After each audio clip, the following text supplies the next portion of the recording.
Let's make bread sandwich with spinach omelette. రోజు boiled eggs తిని bore కొట్టింది, అందుకే ఇలా ట్రై చేస్తున్నా. ముందు దొరికిన బౌల్ తీసుకొని అందులో కొంచెం వాటర్ యాడ్ చేసుకొని, వాటర్లో ఉప్పు, కారం, పసుపు యాడ్ చేసుకొని బాగా కలుపుకోండి. అది కలిసిన తర్వాత ఎగ్స్ని 2 బీట్ చేసుకొని అందులో వేసేసుకొని బాగా కలుపుకోండి.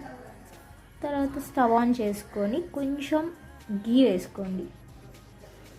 యాక్చువల్లీ స్పినాచ్ ఉడుకుతుందో లేదో అని చెప్పి ప్రీ బాయిల్ చేసుకున్నాను ఫస్ట్.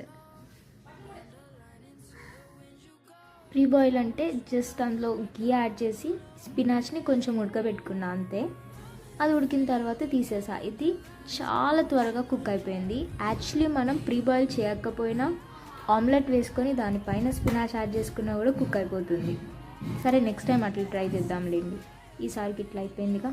దానిపైన కొంచెం స్పినాచ్ వేసుకొని, నా దగ్గర పాస్లీ ఉంది కాబట్టి అది కూడా వేసేసుకొని కుక్ చేసుకున్నా. ఈలోపు బ్రెడ్ని టోస్ట్ చేసేసుకున్నా. అంతే, 10 minutesలో అయిపోయింది.